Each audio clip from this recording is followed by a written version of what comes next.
In this video, I am going to demonstrate how to create a typical template file for parts that you are going to import. Now, these are going to be from the exported data from your cabinet file software. So this information will be based on the sheet material from the software as well as the layer information from it as well. And then we'll also look at applying some toolpaths to the data that we're going to be using. So first things first, how do we bring that in? Well, we need to go up to File, and we're going to click on Import Cabinet Cut List. Now right away you're treated with this screen here, which is for the import, but what we actually need here is at the bottom, which is this button just here, which is to create a template. Now don't worry, we will be going through this form in the next video where we go through the importing process in full, but for now we can just click on Create Template. Now you can see here we've got a warning here to say that we're leaving the import wizard, and we do want to do that, so let's click on OK. Okay, so now we're treated to a similar looking screen. So what we need to do is to tell it the source program that we're coming from. Now in my case, I am coming from KCD. So I just need to make sure that that's selected from my drop down list here. And for the part list, I need a .csv file or a comma separated file.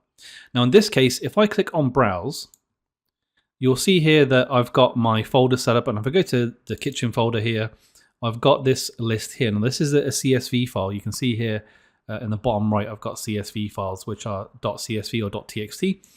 And this contains all of the part information I need to populate my template. So let's just double left mouse click on that one.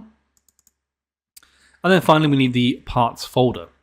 Now, the important thing about the parts folder, if I click on browse, is that this is where all of the parts are housed. So depending on the cabinet software that you are using, you may find that your parts are exported into a singular folder like we have here, or you may find that you have subfolders within that parent folder. Now that is totally fine as long as those subfolders are within that parent folder. So as long as that's one folder at the top and the subfolders are inside of it with the parts, you should be good to go. So let's click on kitchen, we'll click on select folder, and now we can start the process of making our template. So let's go to click on start, and you'll see here that we get a warning saying, please note the generate template will require sheet size to be set and the toolpaths to be created to be fully usable. Do you want to continue? Yes, we do. And then you'll see here we've got a loading bar, and we've got some information populated here for us as well.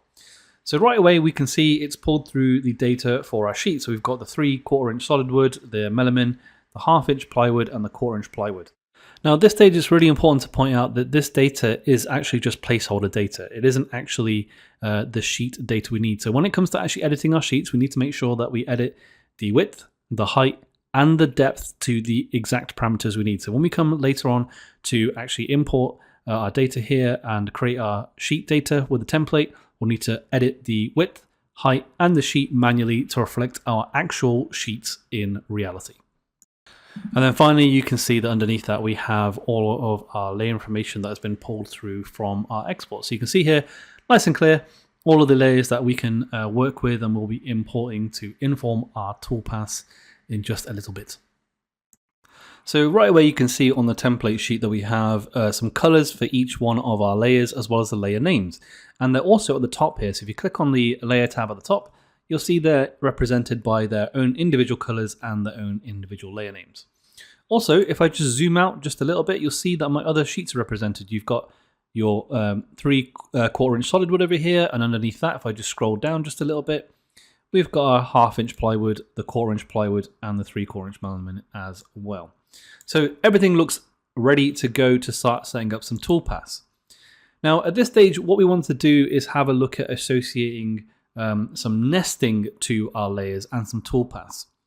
Now we're going to make use of this pre-populated template sheet here because we can use this to our advantage. And how do we do that? Well, what we're going to do is associate layers to a particular toolpath. So what that means is that, let's say we've got the panel here for panel thin. I can associate a profile cutout pass to that panel, and that means that when we come to import our data later, anything that has that panel layer information on it will automatically be associated with that toolpath. So it just saves you a whole lot of time and headache when it comes to actually setting up your toolpaths for your import. So let's look at actually setting up some extra vectors just to make our life a little bit easier too. What I want to do is actually associate some drilling toolpaths with some of these drill layers. But you'll notice I've got a square vector, but what I want to do is have a bit more control by adding in some circular vectors for the exact diameter of my drilling toolpath. So what I need to do is to pop up to the draw circle tool under create vectors. And in this case, I know what the diameter is because I took it from my previous export.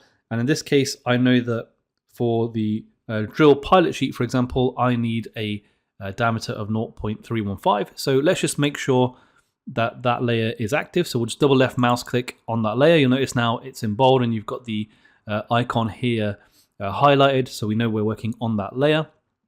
And we've got it selected down here as well. So let's just click into that to create our circle. So that's our 0.315. And then I'm going to do the same for the rest of the drill layers, which require a 0.1969 diameter on each one of those. So again, I'll just double left mouse click to activate this layer. Go to the draw circle tool, enter my diameter, so 0.1969. And I will just click into the middle of that layer.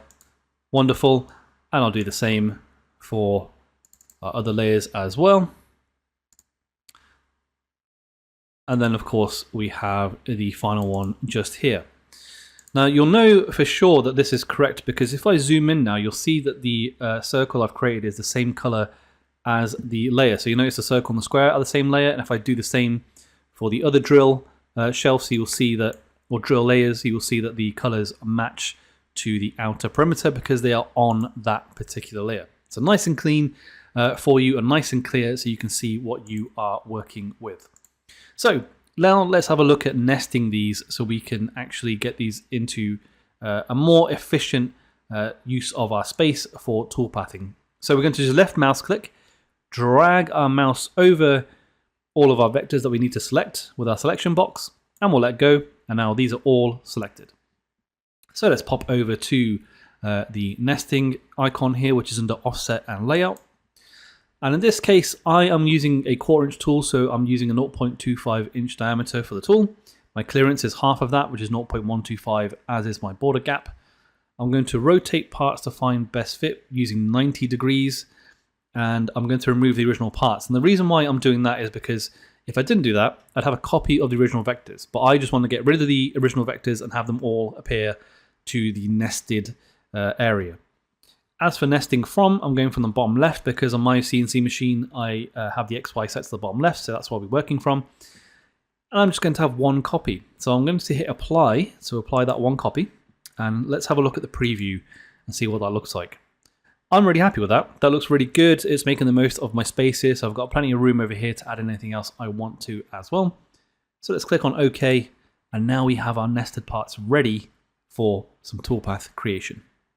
Now there's actually one final step left before we create our toolpath layer, and that is to actually edit our sheets to make sure that they are the right size and thickness. You recall earlier we had that message when we were using our template tool to create the template to say that we need to edit our thicknesses and reflect our sheet data correctly.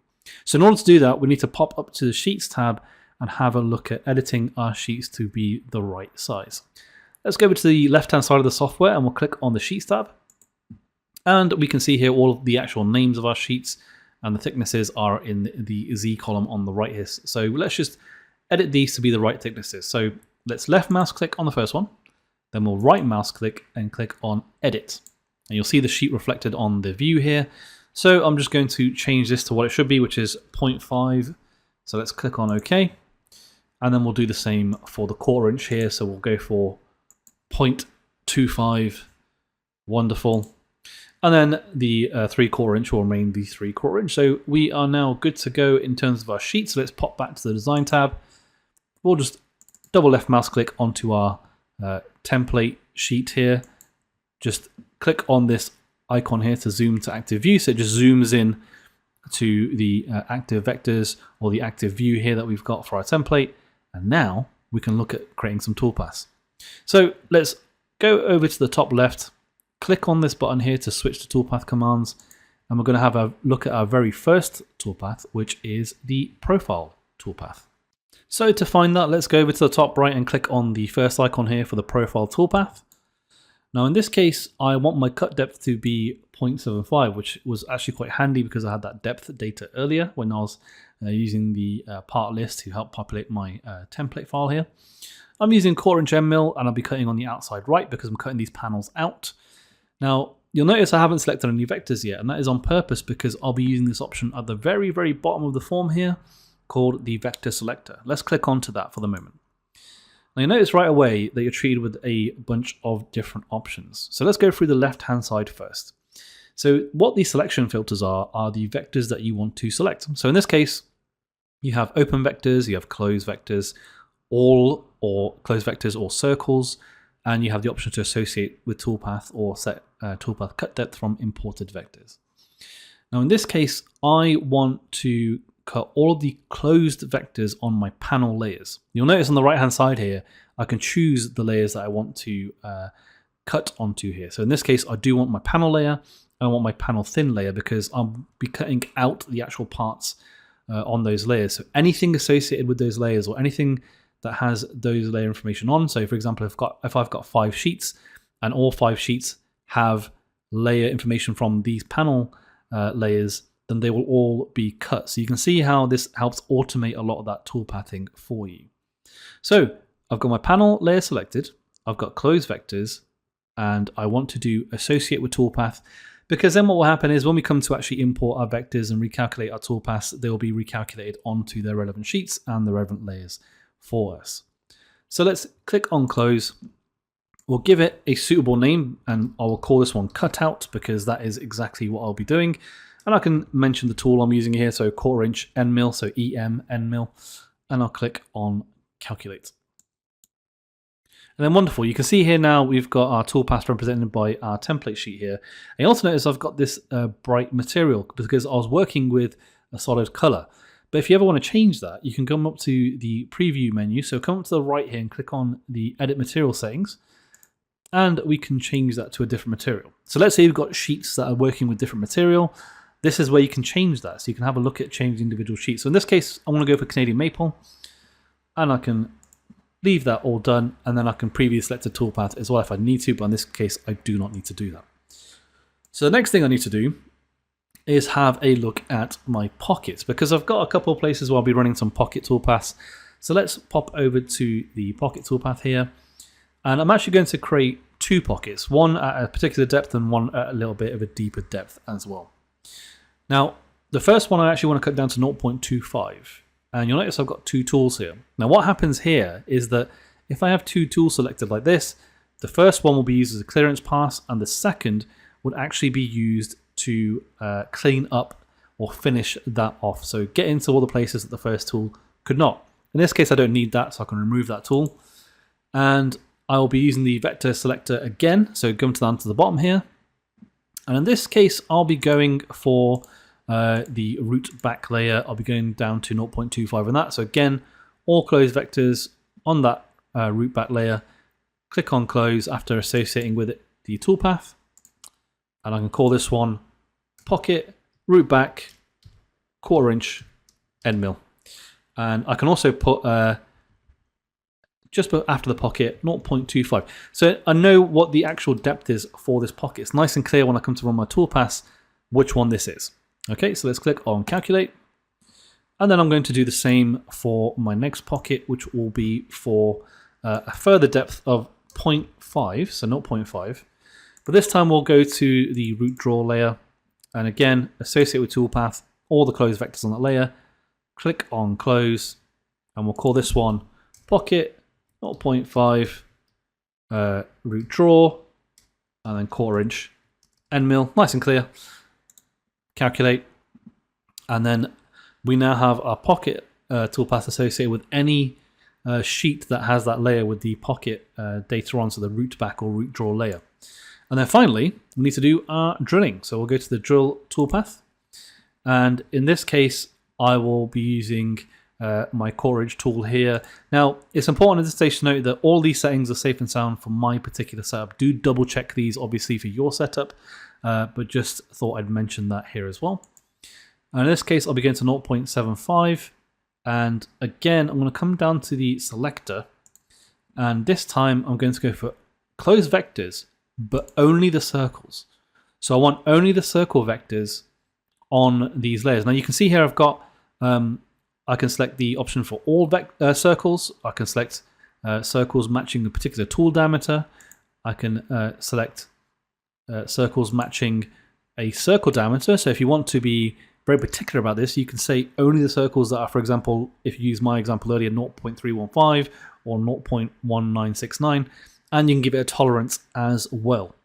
In this case though, I'm just going to go for all circles, and I'm going to select my drill layers, and I will associate that with toolpath, and then we're good to go. We can click on close, call this one drill holes, and then 1/4 inch, and I can click on calculate. And then at this stage, that is all my toolpaths set up for my layers. So now I've got the layer association with the toolpaths, but we need to make sure that that is copied across all sheets. So how do we do that? Well, we just need to do a little bit of manual intervention here. So I'll click on my first toolpath here, and I'll right mouse click, go to copy, copy to sheet, and I'm going to copy this to all of the relevant sheets that I have. Now the reason we're doing this is because when we come to actually import our data on the next video, what this will do is it will force the software to automatically recalculate any toolpaths on all of the sheets that are populated, and then that saves you having to manually do that, and you'll have all of your toolpaths associated to any layer that you have set up on every sheet. So just a little bit of manual process here to do, but in the long run it saves you a whole lot of time. So this is why the template is so important, because as soon as you get the template set up, ready to go, you can simply import your files using that template, and then the software will recalculate your toolpaths for you. You can check over your data, then get straight away to cutting all of your data out. So finally, we'll just go to the last one. There we go. And now I'll also show you that they're associated with each sheet. So if I go to this drop down just here, you'll see that I've got all sheets, and if I click on that, you'll see each one of these sheets now has their pockets, but you can switch between the sheets as well. So here's our 1/2 inch, here's our 1/4 inch, our melamin, and finally 3/4 as well. So as at this stage, I'd recommend going through these sheets just to make sure that every single one of these has their particular toolpath data associated with it. But at this stage, we are now ready to actually save our template, so we can then use that to then populate our import later. So how do we do that? Well, the first thing we need to do is come up to File and then Save as Template.